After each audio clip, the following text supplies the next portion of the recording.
Short breaks are earned. Our first Monty-ism of the 2021-22 Suns season. And that means, of course, training camp is here. Takeaways on everything that happened on Monday in the Footprint Center and more coming up right away here on Locked On Suns.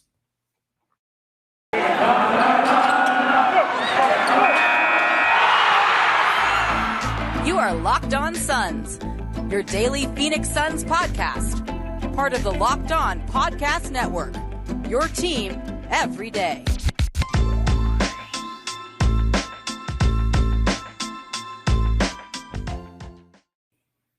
We are back. This is Locked On Phoenix Suns. I'm your host, Brendon Kleen, credentialed Suns media member the past 5 seasons, and your first listen every single morning here on Locked On Suns. Follow me on Twitter at Brendon Kleen14. Follow the show on Twitter at Locked On PHX Suns. You will notice a different angle here behind me today. We are slowly but surely getting things to where we want them to be for the regular season, which is just about 3 weeks away. Opening night, literally 3 weeks from the almost exact moment that I'm recording this here on Monday night. But got a lot to talk about. Media Day was here on Monday. I was not able to join in person because of pesky, yes, I don't get to do these fun things anymore in person as often as I would like to, but I was right there all throughout the day on the virtual Media Day calls, and I'm going to give you every single thing you need to know, every single takeaway that I had from Suns Media Day. Uneventful, relatively speaking.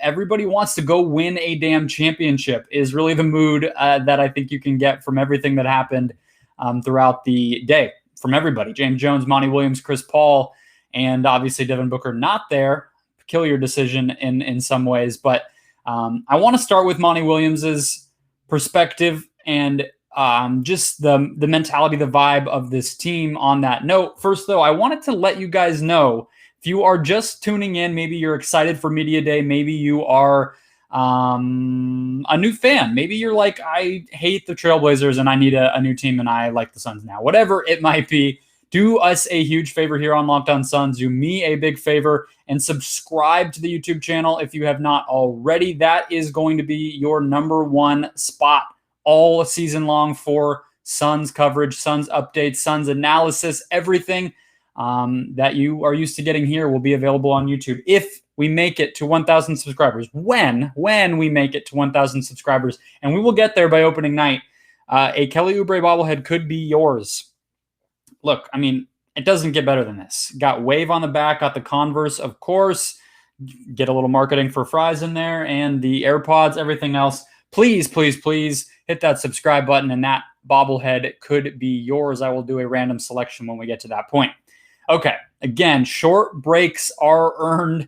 I put out a tweet on Monday morning jokingly. Really, I honestly was, for the most part, making a joke, and it was asking for everybody's favorite Monty-isms. I was like, we're going to hear a new one today. Of course, it's a new season. That means it's time for more catchphrases, and Monty Williams did not disappoint. We got short breaks are earned, and look, as silly as it is, and as silly as they all can be when we, joke around with them, the most part, they're pretty accurate and honest, and at the very least, they do give us a little bit of insight into Monty Williams' own state of mind. This was on a sign that they apparently have put in the practice facility, and a message that Monty clearly wants to instill in this team.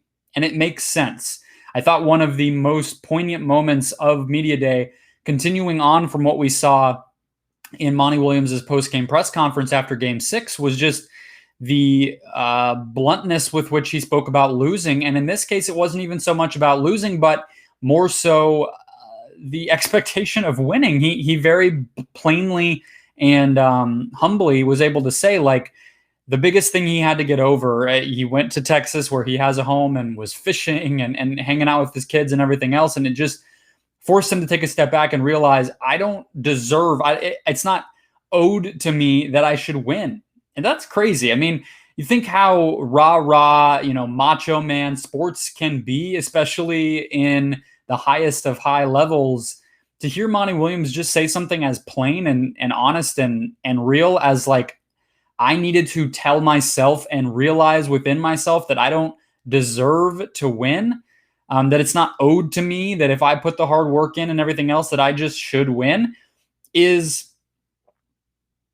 to me, I mean, it's a continuation of the lessons we've watched this dude learn in real time since he came here and took over this franchise as the head coach, dating back to his Pelicans days and then Hornets days before that, and now getting here and getting that head coaching gig, the second chance that he got. We've heard so much of how much he had to learn about himself as a coach and as a person.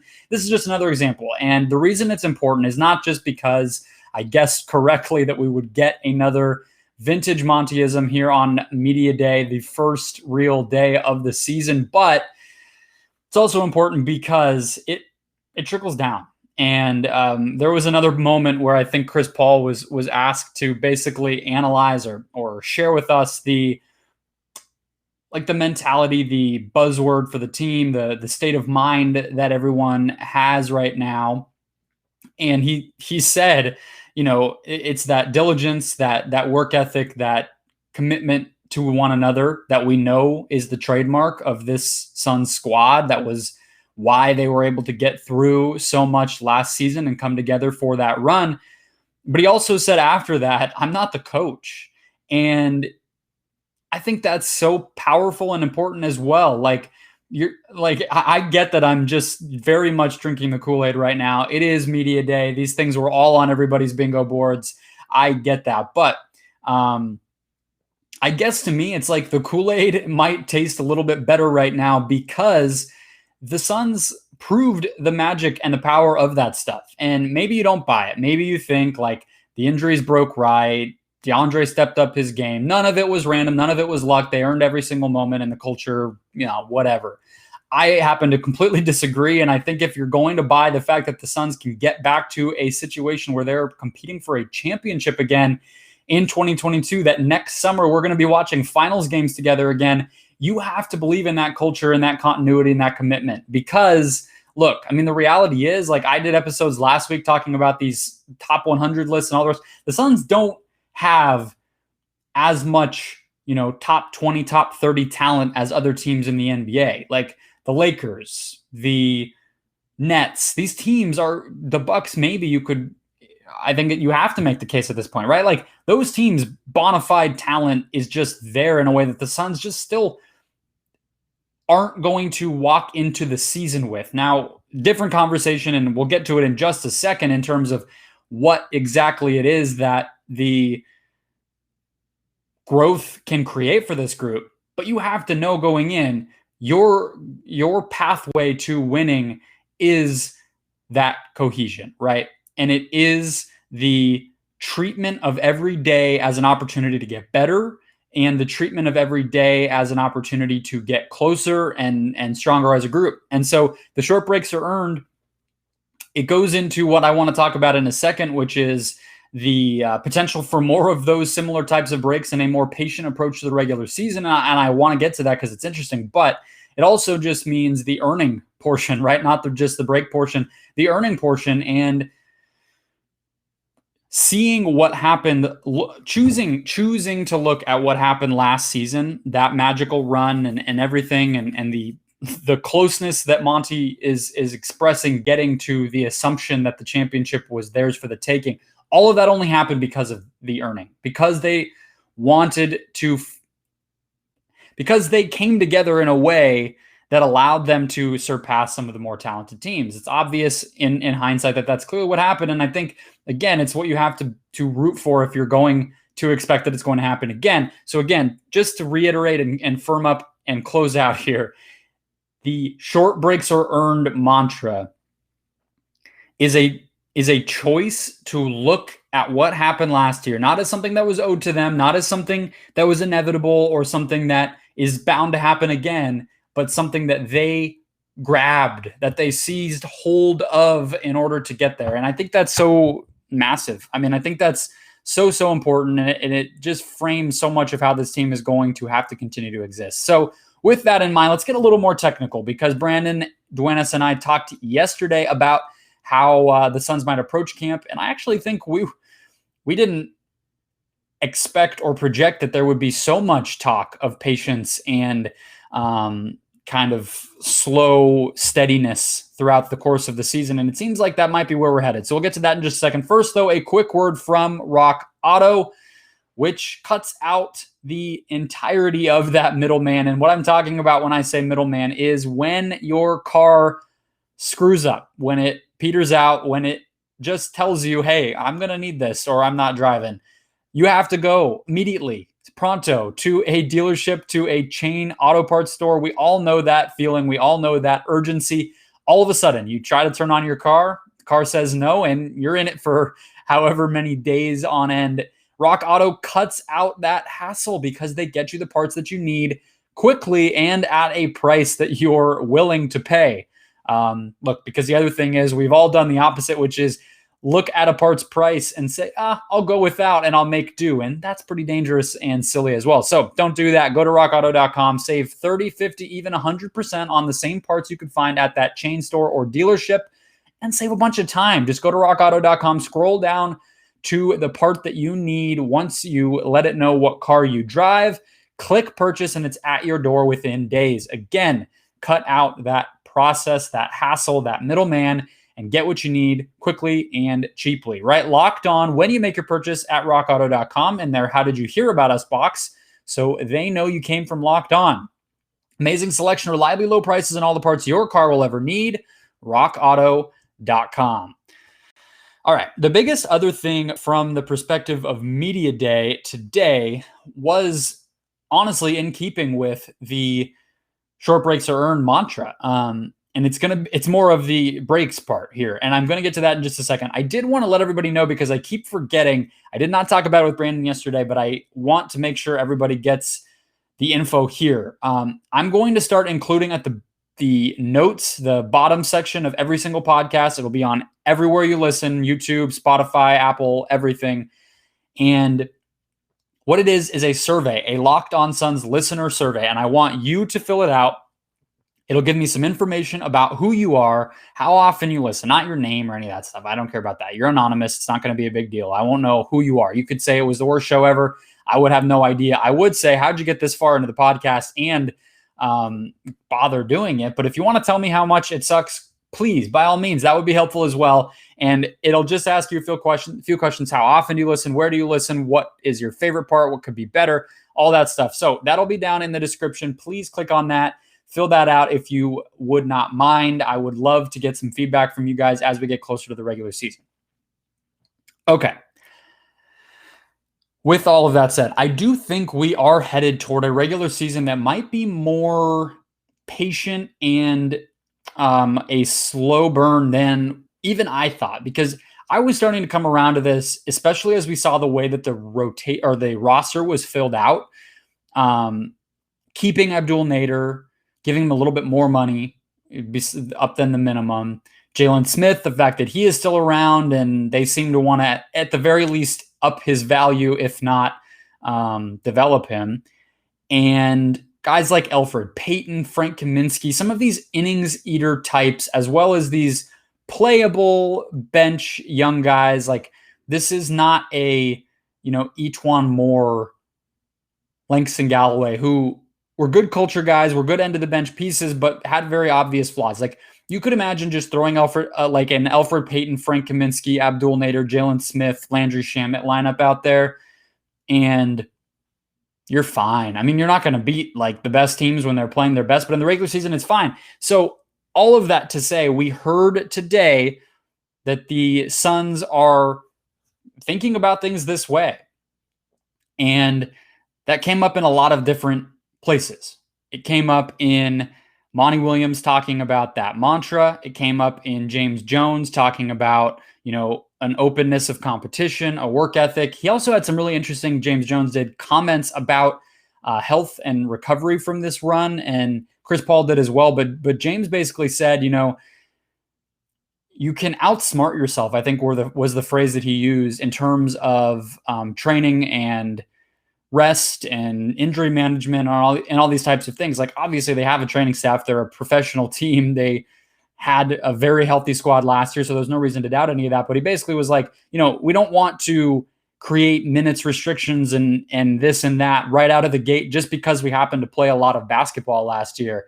And, Book obviously coming off the Olympics run and all this, like there is an inclination. I think I understand some Suns fans who are like, we need to be healthy again. And we have to have every guy because of that cohesion and everything else that we know is so important here. If you lose players, if you lose reps, it could be bad.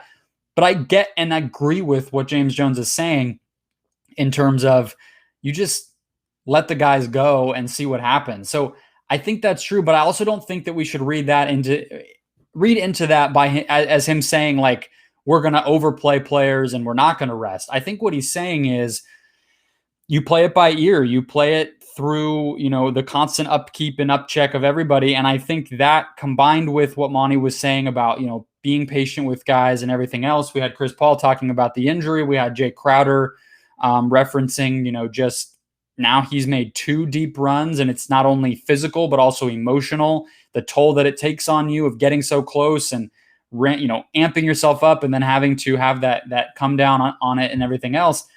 This was a group that was and obviously like the media shapes what the narrative is because of the questions that they ask. Guys don't just go up there and give a soliloquy and give us their whole 10 cents on everything. However, this was a group that was very introspective and open about the fact that this is not going to be a aggressive, all out every night, 40 minutes. We need to win every game. Like they don't, as weird as it is because of how quickly it happened, they don't have a lot to prove in terms of the regular season. So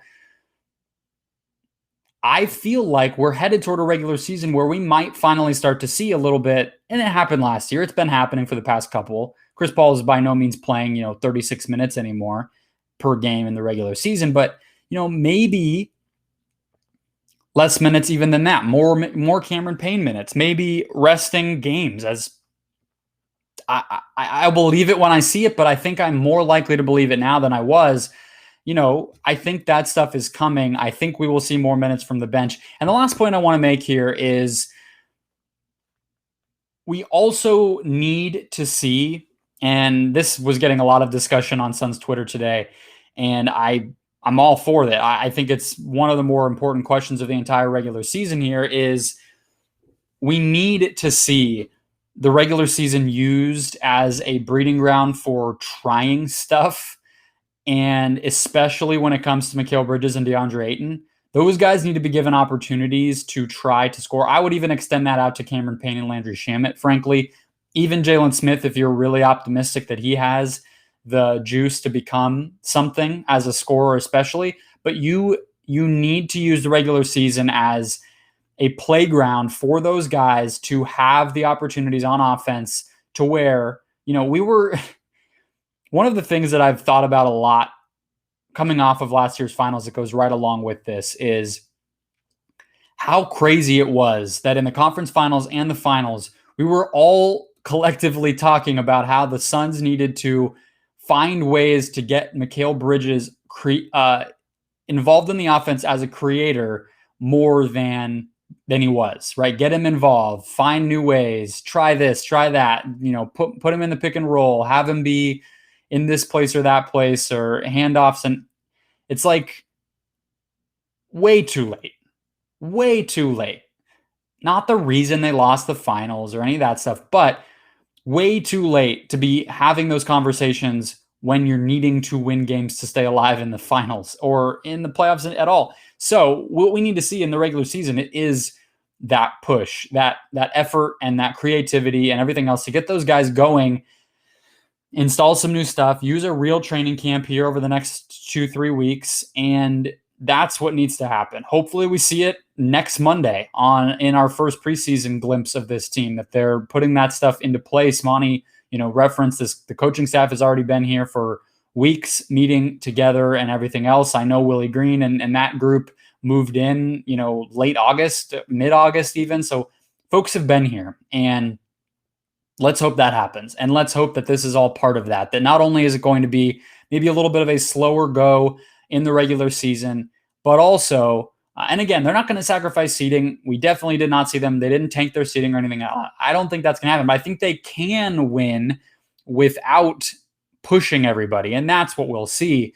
And as a byproduct of that, a little bit more creativity, experimentation going on as well. I think we'll see that as soon as training camp. We'll see some of those signs of all of these things happening. I would not be surprised if Chris Paul misses a couple days of camp here and there just to take things slowly. This is what happens. This is normal for great teams and for veterans in general. So that would be what I would say everybody should be expecting, not in an alarming way, but in a good way, in a reasonable and rational way, that this stuff should be taken slowly. All right, let's close out actually with a non-Suns takeaway here. Talked about the Aaron Gordon extension, and the Nuggets keep giving us content here. I want to talk about Michael Porter Jr., who was one of the bigger news items of the entire league today, outside of the vaccines, which I will not infiltrate your ears with quite right now until it becomes more of a Sun story. However, Michael Porter Jr. is very much the talk of the town, and his maximum contract extension means a lot. It has implications for obvious reasons for the Suns and their contract extension negotiations with their two young stars. So we'll get into all of that in a moment. First, though, a word from Sleeper. In 2018, the fantasy sports experts over at Sleeper realized fantasy basketball was broken. That's right. You heard me right. Fantasy basketball was broken. So what did they do? They decided to go out there and fix it. They created the Game Picks fantasy basketball system by getting rid of the old system where everybody who won was mostly just winning because they had more players playing games that week. They had a guy with 4 games and a guy with 4 games and a guy with 3 games, and you might have only had a guy with 1 game and you lost. It's just the math. So they decided to cut all of that out, translated it more to a fantasy football type system. You pick 1 single game per week for each starter to count toward their total team score, and you ensure that even number of games. So you can just set your lineup once, no more mindless busy work, just updating your fantasy lineup constantly. You set that lineup you pick 1 game where each player is going to count for your total score, leave it for the week, watch the points roll in, and win. That's the main part. You don't have to put that work in, because I'm sure many of you guys are great at fantasy basketball, but you don't like the time. You don't like having to spend hours on end every single week. So whether you prefer redraft, keeper, or fantasy, or dynasty, Game Picks from Sleeper has you covered. Again, Sleeper cracked the code for fantasy basketball. So if you love fantasy football and the structure there, building out that weekly strategy versus daily busy work, you're going to love Game Picks. Download the Sleeper app and start a league with your friends today. Today's show also brought to you by BetOnline.ag. BetOnline is the fastest and the easiest way to bet on all of your favorite sports all football season long. As always, BetOnline, your number one spot for pro and college football action on the gridiron all year. With a new updated site and interface, that means even more odds, props, and contests. BetOnline continues to be the number one source for everything football. Take advantage of their celebration of the return of football by using the promo code NFL100 when you sign up. Again, sign up at betonline.ag, put that first deposit in, and when you do so, use the promo code NFL100 to double your initial deposit. That's a 100% welcome bonus, doubling your initial deposit just for signing up. From football to also basketball, boxing, and your favorite Vegas casino games. Don't wait to take advantage of all the amazing offers available throughout the rest of 2021. BetOnline, your online sportsbook experts. Closing out here, Michael Porter Jr., of course, the number 18 pick in the 2018 draft. One of the final dominoes to fall here in the shuffle of contract extensions for the 2018 class. Signed a 5-year designated player max extension that could be worth up to $207 million. Really, it's a $172 million, and it only changes if he makes an all-NBA team. Very, very unlikely to me. Far more likely that we see Trae Young or Luka Doncic do that than we do Michael Porter Jr. But kudos to him and his agency for getting that little spruced up figure in there in the final number. We'll have to obviously see if he gets there. I doubt it. Biggest thing, of course, is not whether the Nuggets have to pay that extra $35 million, but it is what it means for the Suns. And I have to say, it was a shocker. Michael Porter Jr. getting this much money. I mean, you look, John Collins, I believe, got a $125 million. So it's a lot more. And I get it. Like, look, the thing is, if you just have a highlight reel of Michael Porter Jr. last year in the playoff series in which the Nuggets got swept by the Suns, and that's what most of you are probably remembering, you're laughing at this contract extension, right? But remind yourself for a second that MPJ did score, let's see, 17.4 points per game in the playoffs on 47% shooting from the field, 40% from three, 81% from the free throw line. He had a straight 60% true shooting, and without Jamal Murray, had to take on a heap of responsibility. The defense, the injuries, huge question marks. The last year, reportedly on this deal, non-guaranteed, but the reality is when this guy was able to get in there after the Murray injury and everything else, he was incredible. So from that capacity, like from that standpoint, you have to look at it and say he earned it, right? He took the opportunity when the Nuggets really needed him, was able to give them that lift. They stayed competitive in the West. They retained solid seeding. They won their first round series against the Trailblazers and, you know, were overmatched against the Suns clearly, but he earned it. He earned it. The question, though, and the Suns' obvious point to make from the Suns' perspective is, like, if he earned it, well, Deandre Ayton certainly earned it. And not only from a winning standpoint, but from a two-way basketball standpoint, from an effort, consistency standpoint, from a health standpoint. Frankly, it's really hard for me to look at what MPJ got, what Shai Gilgeous-Alexander got, for that matter, having hardly been an engine for winning basketball much at all during his career. I mean, for the most part, like, he was the, I don't know, third or fourth best player on the Clippers when he first made the playoffs. Last year with the Thunder in the bubble, he was, you know, especially in the playoffs, did not do a lot. Like, these are players between Porter Jr. and Shai who, frankly, have not had as much of a claim to driving winning basketball at a high level on both ends of the floor as Ayton can claim to do. And so both of those guys getting maxes, and especially MPJ getting a max here, it feels like it's trending toward Ayton getting that. Now, I have a harder time doing anything with the Bridges part of this. So I don't even feel like I need to say much. I think they're incredibly different players. Yes, they happen to be drafted in the same class and they're both wings. And I think the similarities kind of end there. They don't provide nearly the same function for their teams. They're not the same age. They have had vastly different careers. Like, I really don't see the comparison to be made with Bridges quite as much here. What Porter Jr. does as a go-to scoring option on the wing is always going to be more highly sought after and highly valued, and those guys are just going to make more money almost 10 times out of 10 on the wing. So I don't see it there. But with Ayton, the amount of players drafted after him who have now signed max contract extensions is up to 4.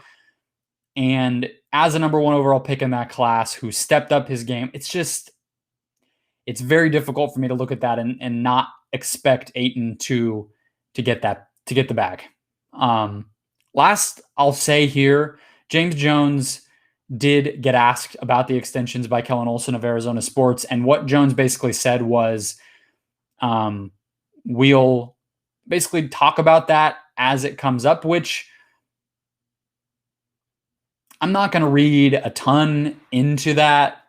But at the same time, knowing Jones, follow me here, knowing Jones, if they don't sign those two players to contract extensions, they absolutely will not talk about it. I mean, today was the first time that I believe Jones has been made available to media since draft night. prior to draft night, the last time that we heard from Jones in a press conference format was media day last year.